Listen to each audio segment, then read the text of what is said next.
Hi again, guys. Sorry about that. There was a slight technical hitch there.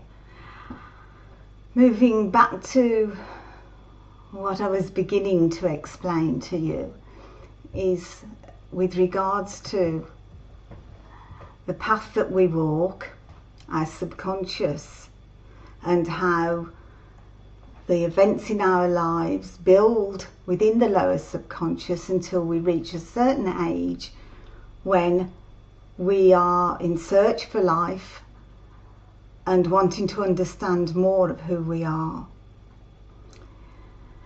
And I thought to share with you the aspect that as we have a spiritual double, there are also other subtler bodies, the higher and the lower aspects of man, which you often see the lower aspects, say, sometimes with people who are drug users or too much alcohol. Notice I say too much because it's anything that's in excess. But getting back to the point that I'm trying to sort of share with you is that in the lower subconscious there is also an aspect that links with the luciferic double of whom we are, and also the Ahrimanic or Satan. I don't like that word, but you know, for myself I will refer to him as Ahriman from now on. But we also have his double that's there in the lowest, basest aspect of our subconscious.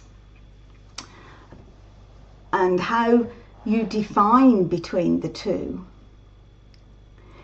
is in as much as Lucifer, in certain aspects in our life, has a role to play. He was an angel, and there's far more to this aspect of our beings than is ever taught, really, not openly taught. But the aspect of Lucifer, when it's attached to the fall of man, the seed, as it were, lives in the subconscious of us, is there to try to tell lies to us, to try us to get us to fear ourselves. We've all had those internal dialogues that tell us we're no good, or somebody's talking about us. It can go from one extreme to the other, and even into areas where criminality is concerned. But it's lies. The important thing is to understand that it's lies. So if you have the urge to lie, even from a child who is said to have an active imagination, it's this aspect that of Lucifer that is trying to grow. Now, we can't always eradicate these aspects because we're part of the complexity of who we are, but we can be in control rather than what happens a lot of the time, that they are in control of us. So it's like the evangelists will talk about the devil or Lucifer or whatever, and over the years of research and studying and going my own path, there's an evangelist in America which some of you may have heard of called D.D. Jakes, and he's got his own Potter's House. A brilliant, wonderful man. If ever I had the money to go and meet him, I would. I'd travel over there willingly. But he used to say, or he still does, when he's talking to his congregation, the devil is a lie. And one day, my inspirers and mentors came to teach me and to give me these understandings about the fact that Lucifer is the very aspect of us that causes us to lie or to come into company with people who are lying, where the devil is at work. But it's a science of it rather than being afeared of it. So in fact, in listening to this wonderful man, when he was being given his talks, which I'm sure if you wanted to look him up, you'd be able to find him with Potter's House, but he'd always say the devil is a lie. And then the powers that be came and explained that that is the role of Lucifer when he's attached to our lower subconscious.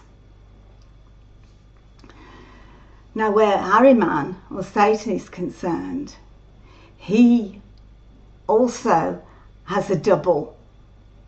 It's a bit difficult to go into too much at this moment, but there is, as it were, a seed rooted there in our subconscious where he's concerned. And he's not got much love in him. He's got no compassion. He's the one that would walk over anybody with no emotions, and all of the aspects, as well as what I spoke about when I talked about the middle path, to do with technology and all the aspects that we do need. But this seed that's to do with him is there, inherent in our lower subconscious mind. So what we need to do, in a sense, is to exploit him, bring him to the surface, or face him head on, so to speak, and work with the aspects of love and compassion. You need your heart center balanced or open for this. And Ahriman, or Satan, tends to be the tempter there that will give you all the reasons why you shouldn't believe, or you shouldn't follow this mode of thinking, or you shouldn't care about your brothers or sisters. He will come up with a myriad of things which I'm sure you will have all at some point witnessed. So it's for us, in our own individuality of whom we are, is to say to him, absolutely not. Get thee behind me, Satan. Just as different scriptures say, but I'm saying it from a science and energy point of view. I'm not conjuring up a little picture that depicts this or that, but it's get thee behind me, Satan. And I thought it the right time to just mention and share this with you, especially as we're coming into St. Michaelmas Day, where the Archangel Michael is a good example, a representative of how he is an archangel that is there, that we can make contact with, who is constantly working and has his foot to keep Satan down.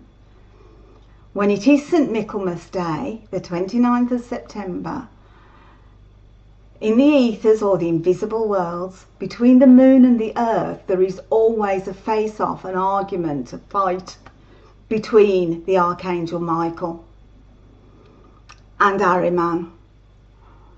Because Ahriman is trying his hardest to make contact and link with an aspect that connects the moon with the earth, but that would be going more into the area of astrology and planets. And you, again, if you feel you want to, it's documented. But it's his role, and it is there as a reminder every year at this time, that the Archangel Michael is there to help us get thee behind us, Satan. I'm not saying we should be holier than thou, and that at a party we shouldn't enjoy a drink or a bag of jellies or a bar of chocolate, all these things where temptation comes in. But it's about balance, justice and balance in the world, and the balance within us too, as sentient human beings that have that divine spark within us.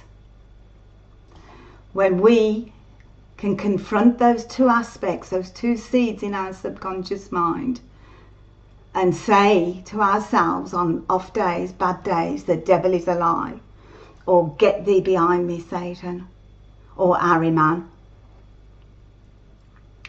then we'll start to feel a strength grow within us. Prayers can help to do that, which is channeled thought. Meditation can help to do that, because as we meditate, that divine spiritual breath, light, goes through us, and it causes those two remnants of the fall of man to break off from us as we grow and individualize on our particular part.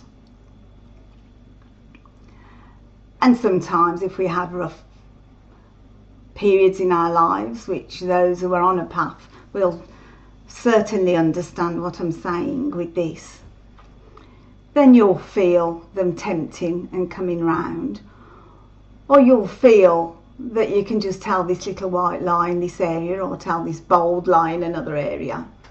And at that very moment that happens, you will know that you need to do a few prayers of your own channeled thoughts, a bit of meditating, even a bit of yoga with the deep connected breaths. Will just rid it back again and put you back on your middle path, on your path that you're facing to come into contact with your own true destiny, a subject that we will talk about more in detail at perhaps another point. So I hope you've been able to understand a little bit of what I've been trying to sort of share with you, connect with you in our little chats. If there's anything you're wanting to talk about, or questions or answers, then as I've said before, you can always leave me a message on SpiritualJourneyman.com and I will always get back to you, I promise that. So I will say